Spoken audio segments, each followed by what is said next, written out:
É, graça e muita paz, amados, abençoados, eleitos, eleitas. Meu nome é Eli Gonçalves, canal Conversa em Graça.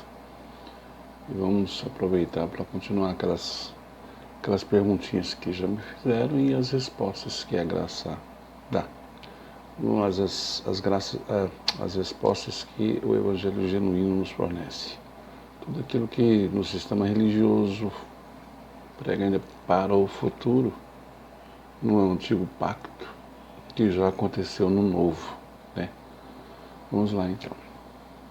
Tudo isso é relacionado a uma mensagem de Paulo no único evangelho, né? Nesse evangelho genuíno, tá nas 14 cartas de Paulo, que está ali de Romanos a Hebreus. Eu falo 14, mas tem gente que fala 13, e até Filemão, mas isso a gente pode ver em Hebreus o sentido. Quer dizer, quem escreve já dá para a gente perceber que é mais ou menos a mesma, né, Paulo. Mas vamos lá. Se a mensagem de Paulo não enfatizava Jesus de Nazaré, por que o mesmo Paulo nos manda imitar a Cristo? Vamos analisar. 1 Coríntios 11, verso 1. Sede meus imitadores, como também eu sou de Cristo. Sede meus imitadores, como também eu sou de Cristo, diz Paulo. 1 Coríntios 11, verso 1. O primeiro ponto que temos que observar é que Paulo não está mandando que imitemos a Cristo vindo em carne. De fato, seria um contrassenso ensinar que pertencemos ao outro, ao Cristo ressuscitado. Isso está lá em Romanos 7,4. E depois ensinar que devemos imitar a Jesus histórico, né?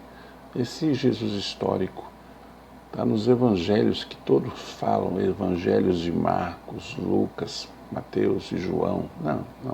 São livros históricos. Lá nós sabemos, nós encontramos isso que nós acabamos de falar aqui. Na verdade, nós temos que imitar a Paulo e não a Jesus de Nazaré. Veja, Jesus de Nazaré, antes da cruz. Vejamos outra declaração do apóstolo da graça, comprovando que devemos simplesmente imitá-lo. Admoesto-vos, portanto, a que sejais meus imitadores. 1 Coríntios 4,16.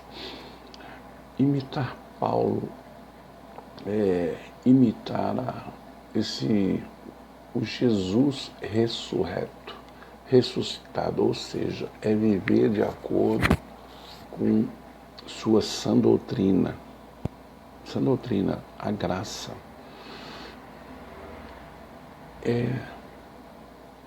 Por que Paulo, outra perguntinha, por que Paulo diz que devemos pertencer ao outro, se a própria palavra diz que Jesus é o mesmo ontem, hoje e eternamente? Vamos a ela. Quando a palavra afirma que Jesus é o mesmo, está se referindo à sua deidade, a saber, Jesus Cristo é o mesmo ontem, hoje e eternamente, pois em qualquer que seja a sua manifestação, ele nunca vai deixar de ser Jesus. Outra. Jesus ordenou que os discípulos batizassem nas águas. Mateus 28,19. Mateus 28,19.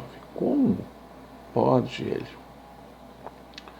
no seu ministério, no ministério da graça, não realizar batismos? Vamos lá. Prestem bem atenção. Na verdade, Jesus não ordenou o batismo nas águas naquela ocasião.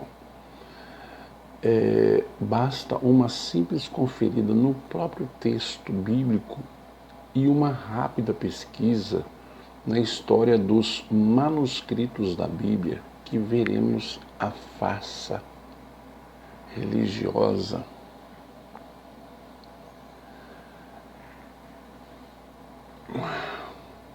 No texto, note que no texto Jesus teria ordenado a batizar. Em nome do Pai, do Filho e do Espírito Santo. E no início da história cristã, antes da revelação da graça, os discípulos batizavam em nome de Jesus Cristo. Veja, tá? Isso consta lá em Atos 2,38, ou seja, totalmente diferente do mandamento de Jesus. Ok? Vamos lá. Tudo é uma questão de ler. Se deixar alguém ler por você, você vai se tornar escravo. Um cachorro, um cão adestrado, como muitos têm se tornado. E que eu já tinha, né? Mas eu saí fora, larguei essa coleira, fugi dela. Resisti ao diabo e ele fugirá de vós. Foi isso que eu fiz. Na tradução bíblica de Shem Tov, não consta a parte que fala do batismo. Também não consta na Bíblia Peshitta e nem nos escritos do bispo e historiador Eusébio de Cesareia, anteriores ao primeiro concílio de Niceia, né? Isso em 325 depois de Cristo. No texto, onde o texto aparece assim, traduzido para o português. Lembra que nós lemos 28:19, não é isso? Então vai lá. Portanto, ide, fazei discípulos em todas as nações, em meu nome. 28:19 de Mateus.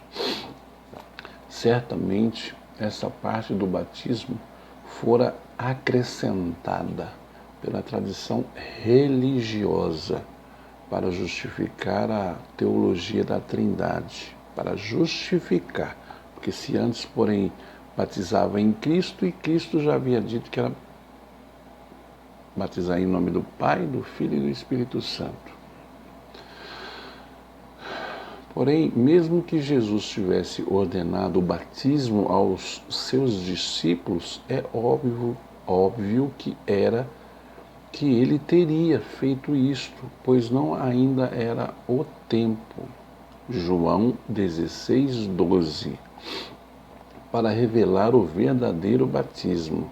O fato incontestável é que o entendimento do batismo genuíno só veio através da revelação de Paulo lá em Romanos 6:3.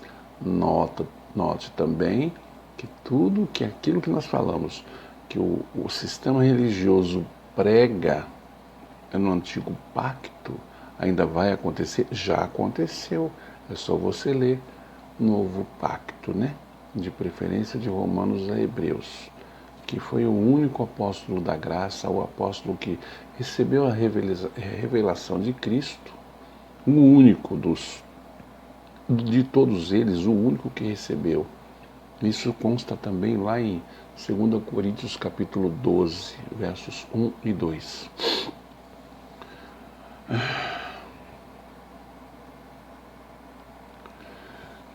Anos depois da ressurreição de Cristo, não por acaso, Paulo disse, veja, já lemos 1,16 de 1 Coríntios, agora nós vamos ler 1 Coríntios 1,17.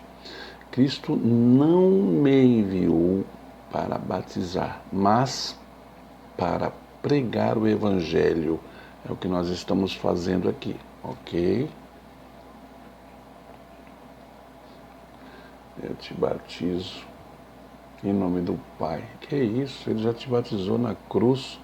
Romanos capítulo 6, versículo 3 e 6 também, se você quiser se aprofundar um pouco mais. Seu ministério, é o que falam para mim, é o que perguntaram. Hélio, seu ministério não batiza nas águas, mas Jesus de Nazaré foi batizado. Como entender isso à luz da doutrina? Jesus realmente foi batizado, mas ele se permitiu passar pelas águas para cumprimento de toda a justiça. Ora, se ele já a cumpriu, não precisamos e nem devemos tentar cumpri-la novamente. Vamos ver a palavra do próprio Cristo em relação a isso. Mateus capítulo 3, versos 13, 14 e 15. Diz assim: Eu careço de ser batizado por ti, e vens tu a mim? Jesus, porém, respondendo-lhe, disse: Deixa por agora, porque assim nos convém cumprir toda a justiça. Está falando de quem? Está falando para quem? Mateus, capítulo 3, versos 13, 14 e 15. João Batista que fez essa pergunta para ele. Portanto, ao passar pelas águas, Cristo estava cumprindo de uma vez por todas aquele ritual, já que ele nem precisava ser batizado e mesmo assim se submeteu àquele rito. Tomou um banho lá para quebrar um galho do povo, né? Portanto, tudo já foi cumprido nele.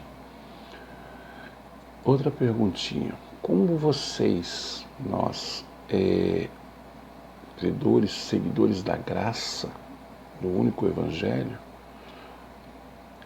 como que a gente explica, à luz da doutrina, o fato de Paulo ter realizado o batismo e ter sido batizado também?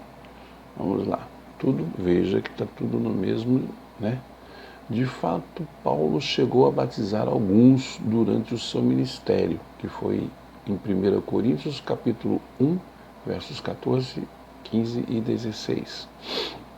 Porém, ele logo descartou esse batismo por entender qual era seu chamado. Entender também que o seu chamado era outro. Isso, veja bem. Aí nós vemos em 1 Coríntios, capítulo 1, 15, 16 e 17. Tudo no mesmo contexto, tudo certinho ali, viu?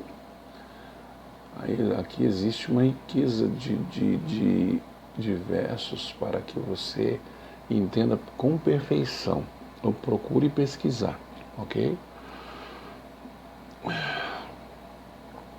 Bom, vamos lá novamente. 1 Coríntios, capítulo 1, versos 15, 16 e 17. Quanto a Paulo ter sido batizado, isso aconteceu por ele estar no início da sua conversão. Está entendendo? Onde ainda não tinha recebido a revelação da graça de Deus e o consequente entendimento do verdadeiro batismo realizado no Calvário, que nós já falamos. Romanos 6, 3, leia 4, 5 e 6 para você entender melhor. E melhor ainda se você ler o capítulo todo. Agora vamos a uma perguntinha que o pessoal quer espremer, mas isso é bom demais. No livro de Atos dos Apóstolos, vemos que Filipe batizou um eunuco nas águas, em Atos 8:38. Vemos que Pedro batizou alguns gentios, Atos 10, 47 e 48. E vemos também uma congregação onde se faziam orações com jejuns, 14 e 23 de Atos também. Vocês dizem, nós pregadores da graça, vocês dizem que após a cruz essas práticas devem ser abandonadas. O que me causa estranheza é que os acontecimentos relatados no livro de Atos já estão compreendidos no período posterior à cruz, porque mesmo após a cruz ainda eram observadas essas práticas. Não é difícil entender isso. Nós sabemos que Paulo foi o único a defender o abandono dos costumes e símbolos judaicos, da lei, da lei de Moisés. Por isso, todos os cristãos de origem judaica, inclusive os outros apóstolos, se mantiveram fiéis às práticas diante da cruz. Pela manhã, essa tosse Só a graça. Vamos ler novamente porque a tosse interrompeu aqui. Por isso todos os cristãos de origem judaica, inclusive aqueles apóstolos, os outros apóstolos, se mantiveram fiéis às práticas antes da cruz. Atos 21, 19 e 20. Atos capítulo 21, 19 e 20. Felipe e Pedro batizavam, porque só tinham o entendimento do chamado batismo de João, nas águas. Contudo, o verdadeiro batismo não é o de João. Mateus 3:11. Tudo isso está escrito. Mas o de Jesus, Gálatas 3:27 e Romanos 6, 3 e 4, que nós acabamos de falar. Em suma, as congregações que aparecem em Atos eram compostas principalmente de cristãos judeus, fiéis às práticas da lei de Moisés. Por isso que vemos em Atos, período após a cruz, a insistência em se observar certas práticas da antiga aliança. Também existe uma outra perguntinha que diz assim: Jesus diz que não nascer da água, aquele que não nascer da água não pode entrar no reino de Deus, lá em João 3,5. Quer entender como isso acontece? Vamos ver. Nascer da água significa nascer da palavra, Em João 15:3, 3,5 que fala que você tem que nascer da água e do Espírito. Lá em João 15:3, mais adiante, vós já estáis limpos pela palavra. João 15:3, vós já estáis limpos pela palavra.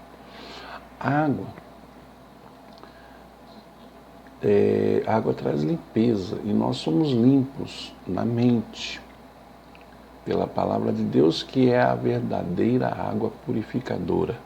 Em suma, nascer da água significa ser lavado pela palavra, tendo mente purificada por ela. Vamos ver aqui o que diz Efésios capítulo 5, verso 26. Efésios 5, 26. Para a santificar a igreja, tendo-a purificado com a lavagem da água pela palavra. Toda vez que você ouve falar de igreja na Bíblia, no novo pacto, nova aliança, a igreja é você. Eu sempre falo aqui, e vou repetir até 1 Coríntios 3, 16 e 17, 1 Coríntios 6, 19 e 20, Hebreus capítulo 3, versículo 6, Atos 7, 28, Atos 17, 24, e por aí vai, a lista se estende. Tudo comprovando que você é a igreja. Nós somos a igreja.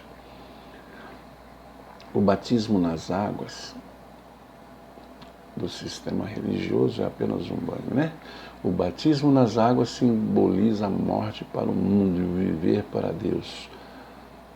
Isto não o torna necessário para a vida do cristão. Há necessidade de você tomar esse banho, essas abluções aí, para você se tornar um cristão. Na época da lei, vamos ver o que a Bíblia diz. Na época da lei, os judeus viviam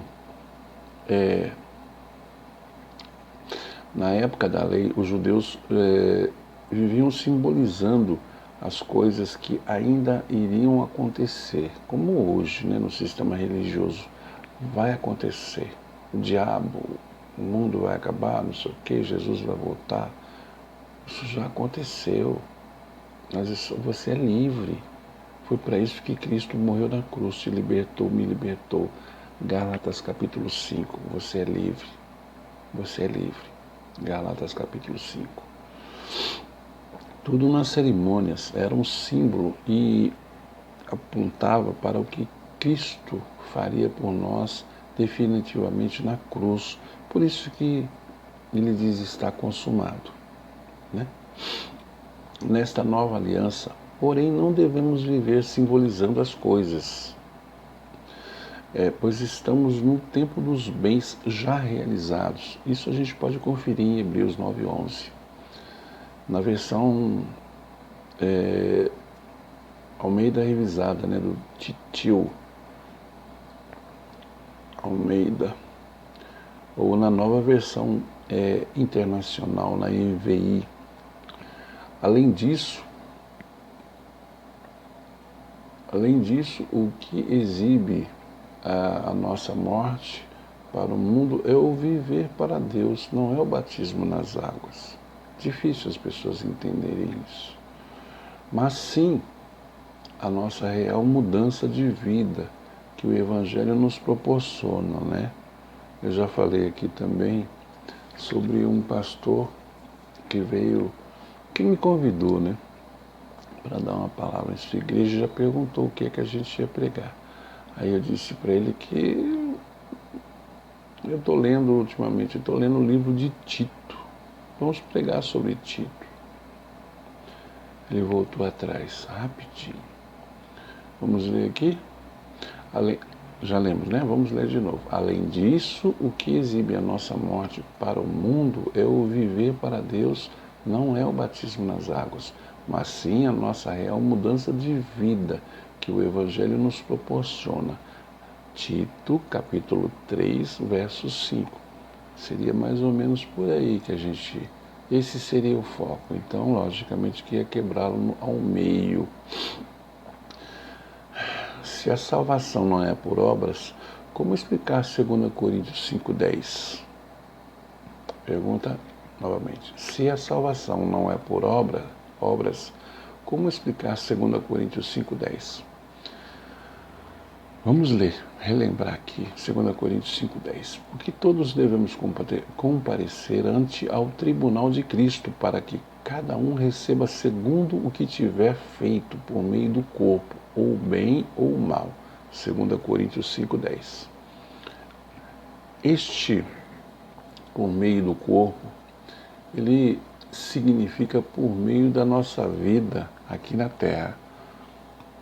Portanto, nesse texto, Paulo não fala de sacrifícios religiosos, mas fala de nossa vida como um todo. Além disso, esse texto se refere ao recebimento do galardão, recompensa que Deus dará aos seus na eternidade, e não na salvação, pois a salvação ela não vem de obras. Não sabia? Ela não vem de obras. Está lá em Efésios capítulo 2, versos 8 e 9. Ela não vem de mim nem de você. É um dom de Deus.